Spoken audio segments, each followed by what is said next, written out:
This is an update from Tallahassee from the Florida Association of Homes and Services for the Aging. Hello, my name is Carol Berkowitz, and I am the Senior Director of Regulations and Legal Affairs at FASA. Welcome to FASA's weekly Highlights from the Hill. FASA leads the way. We are featuring these video clips to serve as an educational tool for our FASA members. We hope by doing this we will deliver important legislative and regulatory news to you from Tallahassee. This week, Gail Matilla and I had the pleasure of meeting with Secretary Dudek. As you might already know, last month, Governor Rick Scott officially appointed Elizabeth Dudek as the Secretary of the Florida Agency for Healthcare Administration. As the Secretary, Ms. Dudek oversees operations of the Florida Medicaid program, the Divisions of Health Quality Assurance, and the Florida Center for Health Information and Policy Analysis, along with managing approximately $20 billion budget. And so, with no further ado, here are a few words to you from Secretary Dudek. We want to be responsive to everybody. We want to be responsive to you and your members, which means we want to get you answers. You ask a question, you fill out an application. We want to get you responses back in a timely fashion. That may mean that we say no sometimes, but we want to get you information back. We want to have open communication. Hopefully you know that that's always been one of my policies, is that we can talk. I think over the years you've known that we may not always agree, but we want to be able to talk about what the issues are. We're going to be reaching out to you with respect to our regulations. I think we've already started doing that. What do you like or dislike about the regulations? What can we streamline? And I don't mean just regulations with respect to how we process applications, which is usually what happens with licensure, for instance, but we're all going to be moving into probably a managed care arena, and we want to talk to you about what fits for managed care. Is PACE a good project? Is nursing home diversion a good project? How do we get that done in the best way? How do we get that done in the most effective way so that services to individuals and the quality of services is most important? We also want to make sure that we are predictable and accountable. So we expect that of the providers who serve residents of the state. We want to be that too. So we want you to know what you can expect from us.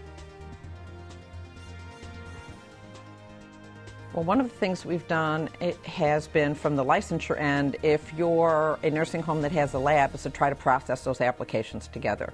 I would love to get to the point where actually what we're doing is processing Liz Dudek, so that if Liz Dudek is a Medicaid provider but also has a nursing home and also has a lab, we get all the basics done for Liz Dudek and then do some of those additional things that you would have to have programmatically for facility licensure. And then again, as I said, if we can do that electronically and only have to have you do it one time, and then if nothing is different on renewal, of course we'd want the check for the other work that we do, but we'd like to see that happen that way. So I'd like to eliminating duplication and making it paperless if we can. I mean, I'm a paper person, but I know the value of not having that paper, and I'm a bad person in terms of I don't read directions. So if we can do something where it's on a computer, it's simpler, I think even I can do that.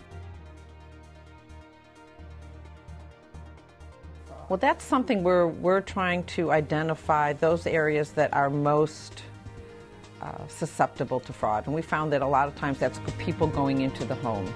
And we're going to focus on those areas. We're going to try to also do a better job of, people are concerned about managed care, but ramping up our review of what happens in managed care, making them as accountable as possible. We're lucky in Tallahassee, we have a provider here who's a managed care plan that's like stellar. Try to emulate some of those things onto other providers in the field. But also, with respect to fraud and abuse, is letting people know up front very clearly what we expect and trying to respond back to them with audits or things in a much more rapid fashion than we're doing now. So that if you make a mistake up front, it don't have to happen. It doesn't hit you later.